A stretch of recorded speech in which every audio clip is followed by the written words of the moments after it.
हाँ जी बच्चों, तो अब आप देखिए, आप लोगों को मैं कुछ क्या करा रहा हूँ, सीबीएसई के संबंधित प्रश्न करवा रहा हूँ। ठीक है, जल्दी जल्दी आप देखिए कि हमें क्वेश्चन के प्रति क्या अप्रोच होनी चाहिए। देखिए पहला क्वेश्चन आप देख रहे हैं, यहाँ पे क्या लिखा हुआ है, K2SO4 के विलयन के लिए वॉन हॉफ फैक्टर पूछा हुआ। वॉन हॉफ फैक्टर आई कितना होता है, जितने टुकड़ों में वो टूटता है। तो K2SO4 2 K और एक SO4 -2 में टूटेगा। तो टोटल कितने हुए, 2 और 1 3, 3 टुकड़े हुए ना।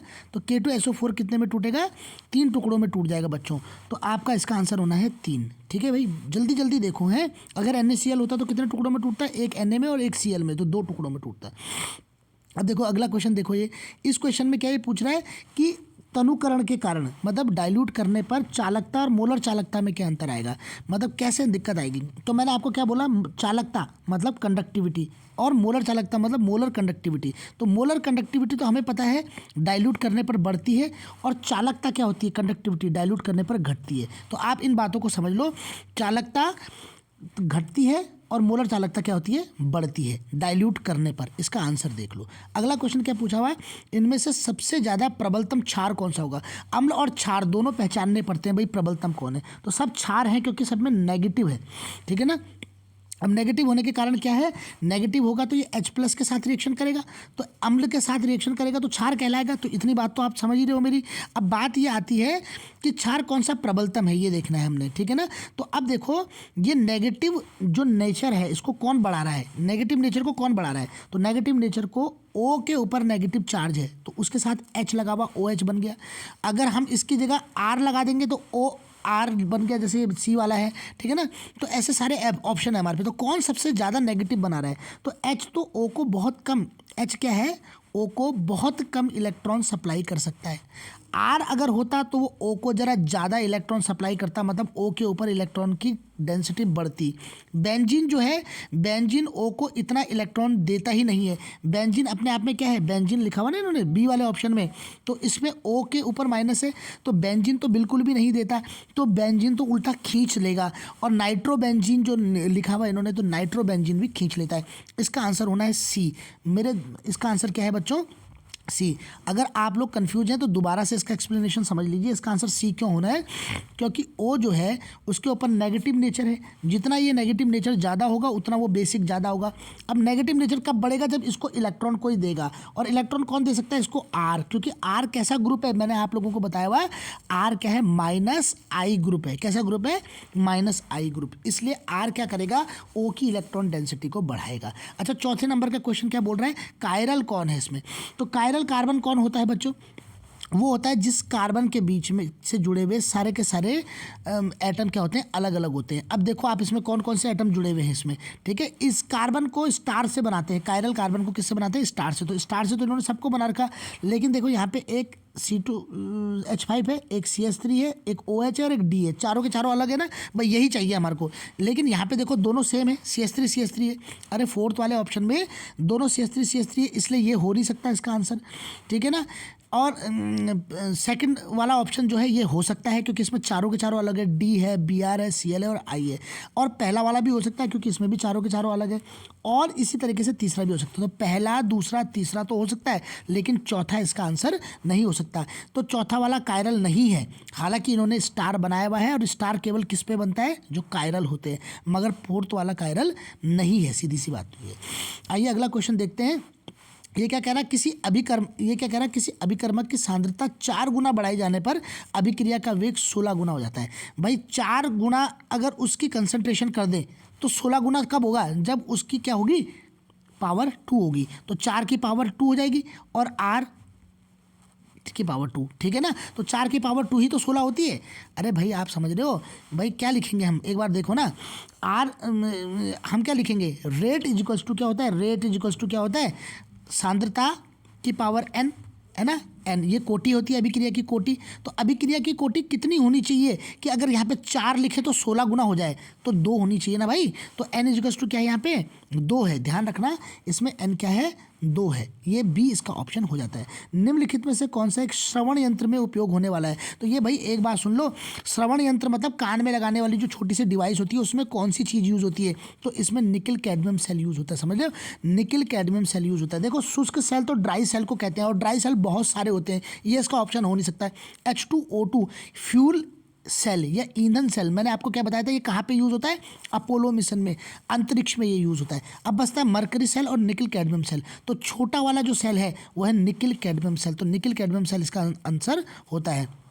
7वां क्वेश्चन देखो, समप्रसारी विलयन किसे कहते हैं? जिनका क्या परासरण दाब समान होता है उसको क्या बोलते हैं? समपरासरी विलयन कहते हैं। क्या बोला हुआ मैंने आपको? आइसोटोनिक, इंग्लिश में क्या बोलते हैं उसको? आइसोटोनिक, जहाँ पे पाई 1 = क्या हो जाता है?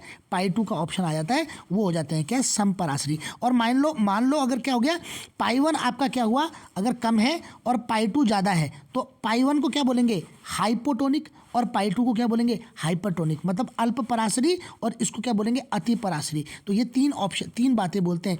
तो ये कह रहा है समपरासरी क्या होता है? जिसके परासरण दाब क्या होते हैं? सेम होते हैं। अब अगला 8वां क्वेश्चन देखो, संक्रमण धातुएं अंतरकाशीय यौगिक बनाने के लिए भली भांति जानी जाती है, क्योंकि अंतरकाशीय यौगिकों के बनने के लिए संक्रमण धातुओं हो जाती है कैसी?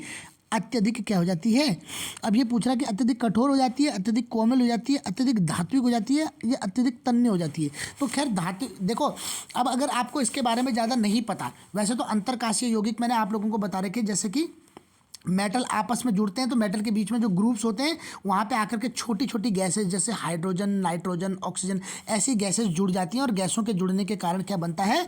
एक अंतरकाशीय यौगिक बनता है। अंतरकाशीय यौगिक कैसे होते हैं? अन्य यौगिकों की अपेक्षा क्या होते हैं? ज़्यादा अन्य मेटलों की अपेक्षा, वो जो धातु थी, मूल धातु, उसकी अपेक्षा ये क्या हो जाते हैं? इनर्ट ज़्यादा हो जाते हैं। कैसे हो जाते हैं? अक्रिय ज़्यादा हो जाते हैं। लेकिन ये अक्रिय उक्रिय कुछ नहीं बोल रहा, सिर्फ ये क्या बोल रहा है? कठोर या कोमल। तो कठोर और कोमल दोनों एक दूसरे के अपोजिट जा रहे हैं ना, तो ऑप्शन इनमें से कोई एक है, और आंसर है इसका अत्यधिक कठोर। ठीक है, ध्यान रखना, अत्यधिक कठोर हो जाते हैं। इसके बाद वायु और प्रकाश में क्लोरोफॉर्म स्वयं ऑक्सीकरण के द्वारा एक विषैली गैस बनाता है। भाई ये बहुत याद रखना, ये कौन सी गैस बनाता है? तो ए और सी बहुत क्लोज होते हुए ऑप्शन है। आपको ये भी देखना होता है कि कौन सा ऑप्शन क्लोज हो रहे हैं, फॉस्फीन और फॉस्जीन। ठीक है ना, तो COCl3 ये है फॉस्जीन का, और फॉस्फीन का है PH3। तो PH3 तो बनाएगा नहीं क्लोरोफॉर्म तो COCl3 बनाएगा ना। तो इसका आंसर क्या आ जाता है बच्चों? इसका आंसर आ जाता है हमारे पे phosphine gas, phosgene gas, phosphine नहीं, फॉस्जीन, मतलब ऑप्शन सी इसका आंसर हो जाता है। बच्चों आपको ऐसे क्वेश्चन के नज़दीक पहुंचना है। अब देखो ये क्या बोल रहा है अगला क्वेश्चन में, निम्नलिखित एल्किनों में से कौन सा एल्कीन अम्ल उत्प्रेरित जलयोजन द्वारा तृतीयक ब्यूटाइल अल्कोहल, टर्सरी ब्यूटाइल कौन बनाता है? तो टर्सरी ब्यूटाइल कौन बनाएगा बच्चों? देखो टर्सरी ब्यूटाइल कौन बना पाएगा? अगर इसको हाइड्रोलिसिस करोगे, ए वाले को, ठीक है ना, किसको करोगे? इसको करोगे अगर। अब देखो इसमें क्या है, अगर ये डबल बॉन्ड है ना, C+C है ना, अब इस C+C का डबल बॉन्ड, भाई पानी जुड़ना है ना, H+ एसिड हाइड्रोलिसिस, H+H2O, इसकी उपस्थिति में एसिड हाइड्रोलिसिस, क्या लिखा हुआ है इसने? अम्ल उत्प्रेरित जल योजन, मतलब एसिड हाइड्रोलिसिस के केस में टर्सरी कहाँ पे बनेगा? तो देखो अब टर्सरी कब बनेगा? अब क्या होना है, ये ट्रिपल बॉन्ड है, अब डबल बॉन्ड है, सॉरी, डबल बॉन्ड में से एक बॉन्ड को कम करो, ठीक है ना, C था, एक बॉन्ड को हटाओ और एक जगह OH जोड़ो, या तो OH इसमें जुड़ेगा या बगल वाले में OH जुड़ेगा, तो किसी में भी जुड़े, मान लो इसमें OH जुड़ रहा, ठीक है ना, डबल बॉन्ड हटने के बाद एक OH इसमें जुड़ रहा, या हो सकता है इसमें जुड़ता OH, इसी तरीके से इसमें जुड़ता या फिर इसमें जुड़ता, इसमें जुड़ता या फिर इसमें जुड़ता, इसमें जुड़ता या फिर इसमें जुड़ता। अब आप बताओ कि टर्सरी किस में बन रहा है? ठीक है ना, क्वेश्चन ये पूछ रहा है। देखो बच्चों, आप लोगों को पहले तो ये पता चलना चाहिए कि एसिड हाइड्रोलिसिस का केस जो होता है उसमें अगर इन दोनों में से जुड़ने का ऑप्शन है तो इसमें जुड़ेगा, क्योंकि मार्कोनिकॉफ के नियम के हिसाब से OH जुड़ता है, तो इसमें जुड़ेगा या फिर इस वाले में जुड़ेगा। इधर वाले के लिए बोले तो दोनों में से किसी में भी जुड़ सकता है, और इस वाले में बोले तो इस कार्बन पे जुड़ेगा। अगर इस कार्बन पे जुड़ेगा, डी वाले का ऑप्शन केवल मैं बता रहा हूँ, तो अगर इसमें जुड़ा बच्चों तो देखो क्या बनेगा प्रोडक्ट है। देखो CH3 तो है ही उस कार्बन से जिसमें डबल बॉन्ड CH2 है ना। अब इससे अगर OH जुड़ जाएगा तो बताओ इस OH से जुड़े हुए कार्बन के साथ कितने मतलब मिथाइल ग्रुप जुड़े हुए हैं? 3। तो जिसमें 3 जुड़े हुए रहते हैं उसी को तो टर्सरी बोलते हैं। तो टर्सरी कौन सा बना? ये डी वाले से बना, ठीक है ना। ए, बी और सी से सेकेंडरी बनेगा, प्राइमरी किसी से नहीं बनेगा, याद रखना, प्राइमरी किसी से नहीं बनेगा, सेकेंडरी बनेगा पहले तीनों से, और उसमें आखिरी वाले में क्या बनेगा, टर्सरी बनेगा। अब ये अगला देख लो, ये क्या है, अगला क्वेश्चन क्या है हमारा, CuCN ऑब्लिक KCN, ठीक है जी, CuCN। तो इसमें क्या है, बेंजीन डाइजोनियम क्लोराइड लिखाया हुआ है इन्होंने, क्या BDC लिखवाया हुआ है ना। BDC की रिएक्शन किसके साथ हो रही है, देखो वो देखिए आप, कंडीशन क्या है इसमें, कंडीशन इसमें क्या है, CuCN KCN। CuCN KCN का मतलब क्या हो गया, CuCN KCN हम क्या देख रहे हैं, देखते थे Cu2Cl2 देखते थे, या Cu2Br2 देखते थे, HCl के साथ देखते थे, है ना। तो वो कंडीशन सैंडमेयर रिएक्शन कहलाती है, ठीक है ना। और अगर केवल Cu होता, केवल Cu और Cl2 होता, या है ना, तो उसको हम क्या बोलते थे, गाटरमैन कोक सिंथेसिस, है ना, गाटरमैन कोक सिंथेसिस, ठीक है ना। तो ये रिएक्शंस कौन सी है, ये वाली रिएक्शन सीधी सी बात सैंडमेयर रिएक्शन है, क्योंकि और ऑप्शन जो दे रखे, गैब्रियल थैलेमाइड में क्या बनता है, गैब्रियल थैलेमाइड में प्राइमरी अमीन बनता है, RNH2 बनता है, ये आप लोगों को पता है। कार्बाइल अमीन में RNC आइसोसाइनाइड बनता है, हॉफमैन ब्रोमामाइड में RNH2 बनता है। तो RNH2 ये तो कुछ नहीं बन रहा। बेंजीन डाइजोनियम क्लोराइड की दो ही रिएक्शंस आप लोगों को हमने, तीन रिएक्शन हमने आप लोगों को पढ़ाई हुई है। कौन कौन सी रिएक्शन पढ़ाई हुई, सैंडमेयर पढ़ाई हुई, गाटरमैन रिएक्शन पढ़ाई हुई, और कौन सी पढ़ाई हुई, एक बाल्ज सीमेन पढ़ाई हुई, बाल्ज सीमेन में क्या बनता है, बेंजीन के ऊपर क्या आ जाता है, F लग जाता है, बेंजीन के ऊपर क्या लग जाता है, F लग जाता है, SbF5। ये हमने फ्लोरीनेटिंग एजेंट की रिएक्शन जब हम कराते हैं तो क्या बनता है, बेंजीन के ऊपर F लगता है। ध्यान रहे, सैंडमेयर रिएक्शन में और गाटरमैन रिएक्शन में थोड़ा सा अंतर होता है। सैंडमेयर में हमारे पास Cu2Cl2 होता है, जबकि गाटरमैन में Cu/HCl ये होता है, ठीक है जी, ध्यान रखना। Cu2Cl2/HCl तो होता है हमारा सैंडमेयर में, या फिर CuCN, ठीक है ना, या फिर Cu2Br2 ये होता है हमारा सैंडमेयर में, और जबकि CuHCl हमारा किस में होता है, ये होता है हमारा गाटरमैन सिंथेसिस में, ठीक है। और ये चारों की चारों जो रिएक्शन इन्होंने लिखी हुई है, चारों इंपॉर्टेंट रिएक्शंस हैं, ये चारों रिएक्शंस आप लोगों को लर्न होनी चाहिए। अच्छा, 12वां क्वेश्चन, किसी प्रोटीन में वह विशिष्ट क्रम जिसमें अमीनो अम्ल व्यवस्थित होते हैं कहलाते हैं, ठीक है ना। तो ये क्या कह रहा है, अमीनो एसिड आपस में जुड़ रहे हैं, जैसे मान लो आपने ग्लाइसिन, एलानिन, ट्रिप्टोफैन, है ना, और इस तरीके से एस्पार्टिक अम्ल, इस तरीके की, मतलब इनकी जो जुड़ने का जो क्रम है वो होता है प्राथमिक संरचना। पहले तो वो आपस में जुड़ते हैं, ये तो कहलाती है प्राथमिक संरचना। और द्वितीयक संरचना क्या कहलाती है, जब प्राथमिक संरचना जो है घूम करके आपस में तब दोबारा आपस में जुड़ने लगती है, उसको बोलते हैं द्वितीयक संरचना। और तृतीयक संरचना किसको कहते हैं, जब वो और अगला फोल्ड मारती है तब वो आपस में जुड़ते हैं हाइड्रोजन बंध के कारण, तो तृतीयक संरचना कहलाती है।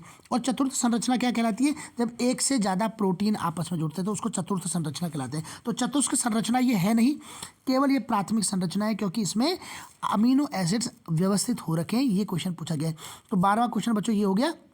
13वां क्वेश्चन बोल रहा है, किसी शून्य कोटि की अभिक्रिया के लिए वेग स्थिरांक और अभिक्रिया की वेग की इकाइयां समान होती हैं, ठीक है। क्या कह रहा है, वेग स्थिरांक और अभिक्रिया के वेग की इकाइयां समान होती है, क्या बात सही है। और दूसरा बिंदु कह रहा है, ये शून्य कोटि की अभिक्रिया में अभिक्रिया वेग अभिक्रियाओं की सांद्रता पर निर्भर नहीं करता। तो देखो, दूसरी बात को तो आप बिल्कुल आंख बंद करके समझ लो। ये क्वेश्चन मैंने क्या बोला, कौन सी अभिक्रिया, कौन सी कोटि की अभिक्रिया होती है जिसमें अभिक्रिया का वेग सांद्रता पर निर्भर नहीं करता, वो तो आपको पता ही है भाई। फर्स्ट ऑर्डर की रिएक्शन, उसमें क्या होता है, उसका सेकेंड इनवर्स होता है ना, इसका मतलब उसमें सांद्रता से कोई लेना देना नहीं है। तो पहली कोटि की अभिक्रिया, फर्स्ट ऑर्डर की जो रिएक्शन होती है वही ऐसी होती है जिसमें सांद्रता पर निर्भर नहीं होता। तो पहला वाला तो देखो, आर तो इन्होंने गलत बोल ही दिया। अब ये पूछो इससे कि ये पहला वाला सही बोल रहा है कि नहीं बोल रहा। ये कह रहा है अगर रेट इक्वल्स टू क्या होता है, रेट कांस्टेंट और आर की पावर उसकी कोटि, और यहाँ पे शून्य कोटि की बात चल रही है तो शून्य कोटि के लिए आर की पावर 0 हो जाएगी, आर की पावर 0 को 1 लिख देंगे। तो रेट इक्वल्स टू क्या होगा, रेट इक्वल्स टू हो जाएगा के, मतलब रेट की जो बीमा होगी वही के की बीमा भी होगी, वही उसकी भी इकाई होगी। इसका मतलब पहली बात तो ये सही बोल रहा, लेकिन दूसरी बात ये क्या बोल रहा बच्चों, गलत। अब ये वाला ऑप्शन ऊपर में से देख लेना, ए सही लेकिन आर गलत वाला कौन सा ऑप्शन है, तो ऑब्वियसली ये वाला ऑप्शन है, सी वाला ऑप्शन। तो आपका आंसर आया था इसका सी। अब 14वां क्वेश्चन पहुंचो, जिरकोनियम और हॉफनियम की लगभग समान परमाणु त्रिज्याएं होती है, एक बात, और दूसरी यह लेंथेनाइट अंकुंचन के कारण होती है, ये दूसरी बात। तो अब ये देखो, मैंने आपको क्या बोला, जिरकोनियम, नेबुनियम, मोलिबडिनम, है ना, और हफ टावरी,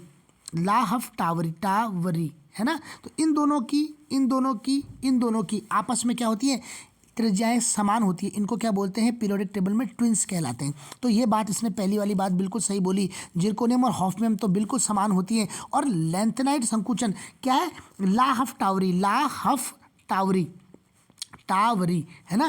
तो ला मतलब लैंथेनाइट वाले शुरू हो जाते हैं ना इसके बाद से, तो लैंथेनाइट के बाद वालों की त्रिज्या कम होती है। भाई लैंथेनाइट संकुचन पढ़ लेना, ये अपने आप में इंपॉर्टेंट टॉपिक है। लैंथेनाइट संकुचन के कारण इनकी त्रिज्या छोटी हो जाती है। और इससे ऊपर हमने पढ़े हुए हैं जिरकोनियम, नेबुनियम, मोलिब्डेनम, है ना, ठीक है ना।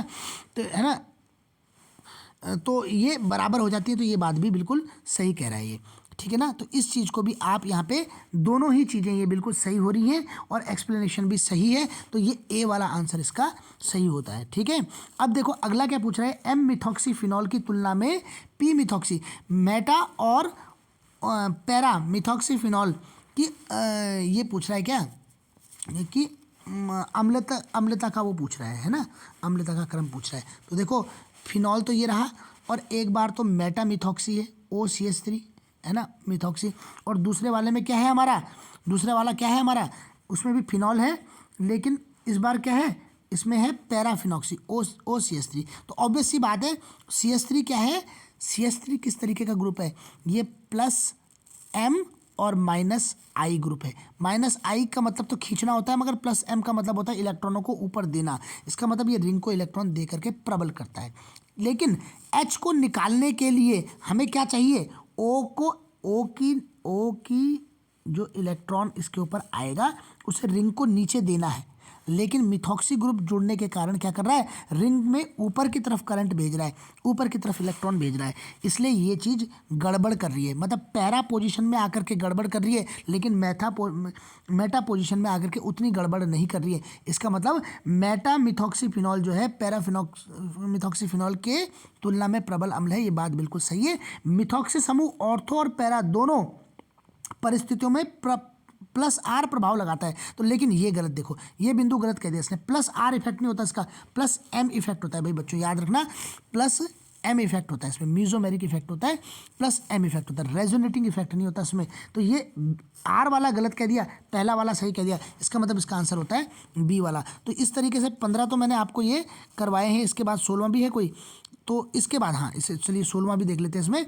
तो इसमें क्या है, देखो क्वेश्चन क्या बोल रहा है, जब ब्रोमोब्यूटेन जल अपघटित होता है तब विन्यास का प्रतिलोमन प्रक्षेपित किया जाता है। भाई ये क्या कह रहा है, ये देखो है, और अभिक्रिया SN2 है और संक्रमण अवस्था के निर्माण के साथ अग्रसरित होती है। तो ये देखो बहुत लॉजिकल, बहुत रीजनिंग क्वेश्चन दिया हुआ है। तो इस क्वेश्चन को आप लोग अच्छा क्वेश्चन मानते हुए इसको लर्न करेंगे। देखो ये क्या कह रहा है, ब्यूटेन कह रहा है ना, ये ब्रोमोब्यूटेन मतलब ब्यूटेन में, देखो क्या कह रहा है ये, ब्रोमोब्यूटेन मतलब ब्यूटेन में आपका, अरे यार ये कहाँ से आ गया, देखिए ये क्या कह रहा है, आपके पास ब्यूटेन है मतलब C4 वाला है, और उसके पास ब्यूटेन ब्रोमो हो रखा है। अब इस ब्रोमीन को हटा करके बल C4 वाले में OH डालना है आपने।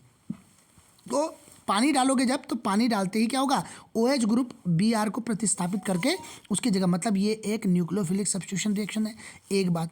दूसरी बात ये SN1 है कि SN2 है, तो आपको पता है क्या बोला बस इसने, 1 ब्रोमोब्यूटेन मतलब ब्रोमीन, 1 ब्रोमोब्यूटेन का क्या मतलब हो गया, ब्रोमीन इस वाली पोजीशन में था, ये वाली पोजीशन में, मतलब पहली पोजीशन में था।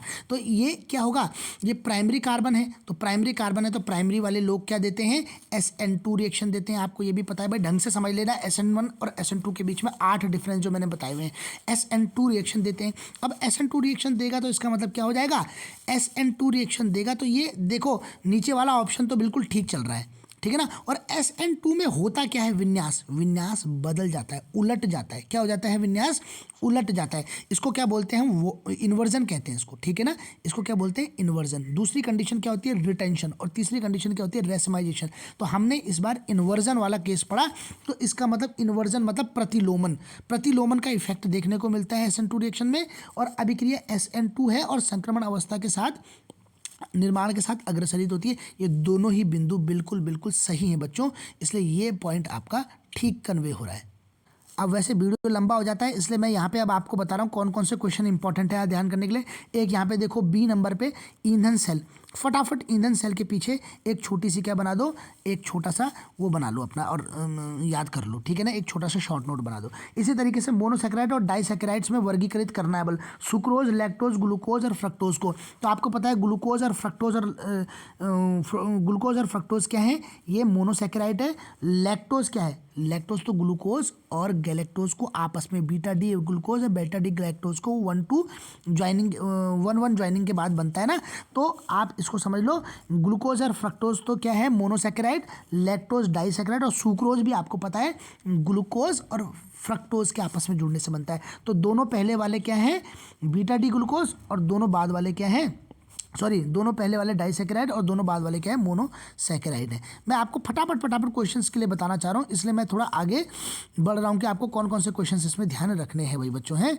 इसके बाद ईएमएफ ऑफ सेल, ठीक है ना, ईएमएफ ऑफ सेल की परिकल्पना करनी है। तो ईएमएफ कैसे निकालते हैं, ठीक है ना, आपको पता है नस्ट समीकरण से। इसके लिए फटाफट नस्ट 26वें क्वेश्चन के लिए आप फटाफट से नस्ट समीकरण रिवाइज करो भाई। E is to E naught क्या, E is to E naught minus 0.059 upon n और log concentration of reductant upon concentration of oxidant.